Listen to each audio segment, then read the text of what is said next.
Welcome to the IoT Friday, session 3 already. Welcome back.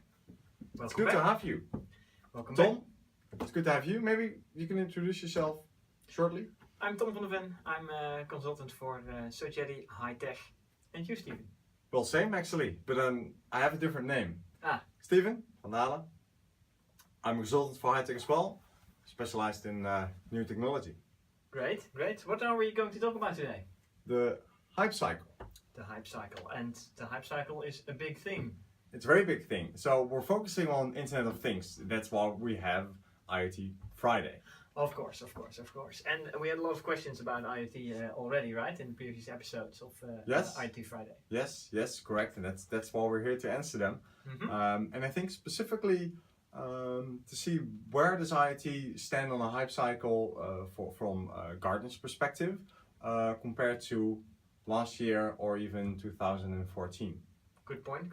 Or even going another step back to 2012, where the IoT was one of the first appearances on the hype cycle. Yes. I believe the Gartner put it on the slope up there, and we see IoT there. We see it coming up. Of course, obviously, they made predictions that it would be the next big thing in the coming 5 years. Look at that. Sure.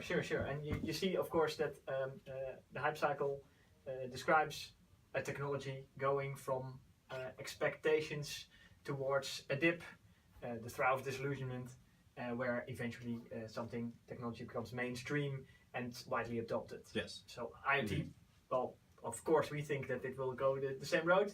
Only the timeline will be different for different types of technologies. Yeah, well, many people say that IoT is here to stay, so it's less of a hype. So will it skip the throw of disillusionment, or will it still be there? Good question. I think that this throw of disillusionment is always there. One technology could go through it quicker than the other. Yeah. You see, different technologies have different timelines in going through the entire hype cycle. So before becoming mainly adopted. Can I be honest? Sure. I see and feel that we already have a bit of a disillusionment going on in IoT. Right now, you see. Right now, yeah. If you look at certain customers, they started doing proof of concepts, pilots with Internet of Things. Yeah. But they're not really pushing forward because there's a hesitation on the business case. Yeah, exactly. So they are now trying out the technology. That's what you're saying, right? Well, they have tried it, and they now. And they're now thinking about what is the business value in it for me. Yes. Or they're not thinking about the business value. They just tried out a new technology. Indeed. And they leave it Which at that. is IoT. Yeah, in this case IoT. Yeah. But they're not really focusing on how IoT can help them digitize, transform their business, or gain new values. New values, yeah, exactly. So they're now actually only trying out technology, and maybe even we talk about IoT right now as technology, but it boils down to connectivity to a specific product. Yeah. It boils down to a cloud solution to be added to a certain solution, right? So it's all different kind of technologies together that make an IoT solution. And in this case, we only touched lightly, or the companies we encountered touched lightly on the technology side, but not on the business value side. And that's why you think, or what your opinion is that it's now a bit in the throw of disillusionment. Yeah, I have that feeling. So I'm wondering, do you see that as well? Do you feel that, or are we still in the growing phase of learning what IoT is, what it can bring us, and that it's still in the hype phase of the hype cycle? Good point there. I think we should then look to the differences between the hype cycle in 2012. We started this discussion, this session with, where it was at the upward slope, and where is it right now, 2017? Yeah, so is it shifting? Is it shifting? And if we look at the hype cycle for 2017, we see that there's no IoT on there. There's IoT platform on there. Yes. And IoT platform is even placed a bit back on the upward slope than IoT was. Yeah. Tom, so you were saying it's shifting. Yes. And what is the shift? Because we looked at the Gartner Hype cycle of 2016, and we saw something very interesting there. Yeah, IoT platform emerged instead of IT. Yes. So now we have a new name or another name or something else. We see and we see more names on the Yeah, the I think cycle, even right? it's more broken down into several subjects. IoT has moved into connected homes, autonomous vehicles, Sure. IoT platforms, indeed. Yeah, artificial intelligence emerging. Artificial intelligence is emerging, and there were some parts of AI that were submerged in IoT. True.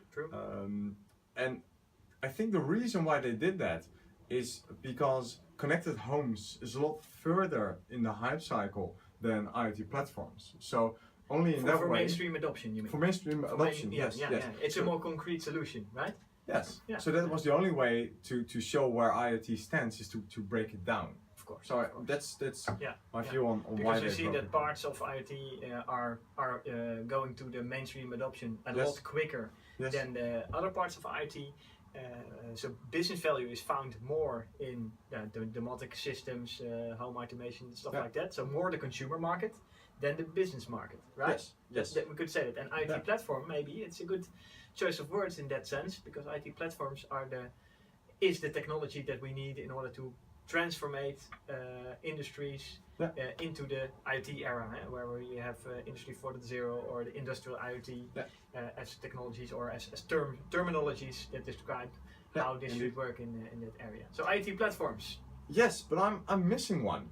And it is IoT connectivity.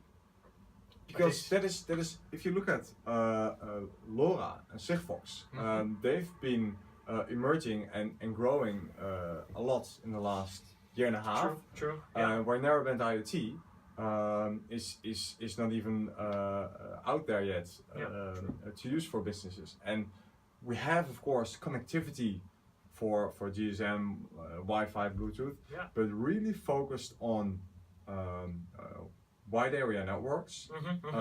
There are some networks, some connectivity that's growing, and it's something that is very specific for Internet of Things. But it's still part of Internet of Things, right? Or it's part of Internet of Things, but it's not within the platforms. For an IT platform is more the underlying technology that makes it possible for you to roll out. So where's IoT connectivity in the hype cycle? I think Gartner, maybe we should add that to the hype cycle. Good point. Let's look into it, and a good point also for one of our next sessions to look into and see where we see IoT connectivity is in the hype cycle. Okay. The hype cycle or other sources where we can find connectivity. Growth, maturity. Exactly. Good point. Okay. So IoT platforms. IoT platforms is more behind or less mature than, for instance, connected homes. Yeah, you could say that. But if you look at IoT platforms, I would say there are maybe even 200 or to 500 platforms out there, and you can see maybe 5 big platforms that are mainstream for developers to use to develop real IoT solutions, whether they are consumer related or whether they are industrial related. So you see, again, a kind of a big 5 or big 6 emerging kind of IT platforms that will probably grow very fast in the near future, and we see all the other platforms out there, and 1 or 2 might also emerge. And does it have to do something with the time it takes for them to grow? Maturity is a big thing, of course, because you have to have a mature platform. And what's the definition of a mature platform? It's difficult, so that's right? why it probably takes longer than, for instance, a connected home or other IoT related subjects to mature. And I would imagine that from what you described at the start of this talk as proof of concepts, all kinds of prototypes that have been happening out there. There are probably a lot going on right now. Some of those will bring forth the next big IT platform in the near future. And if we have that, then we can travel very quickly to the cloud disillusionment and go into mainstream adoption, I would say. Yeah. So can you call a few IoT platforms? Sure. We have IBM. IBM Bluemix is a big one out there, but also Amazon brings a good IT platform. We see Oracle busy on the market, bringing it out. Definitely Microsoft has a big presence in the IoT platform world. What else do we have here? ThingWorks. ThingWorks, yeah, definitely one of the players. Yeah. So those are only a few, or at least big ones that we know of are now entering the market with a big share. So maybe we should look into IoT platforms more. Sure. Next IoT Friday or another time. Yeah. Is there anything we want to add on the hype cycle and the maturity of IoT? I think the conclusion here is IoT has changed into different subjects. Is there anything else we can take from this? IoT platforms is now the terminology to look for. That's clear. And that helps customers in the industry to grow and to get value from. Yes, so that's IoT platform is the enabler for bringing value to the industrial IoT. I would say that is my conclusion to this to this story. Okay. Carlos? Good one. Let's see what we can come up with next time. Let's call it a Friday. Yeah, exactly. And see you there.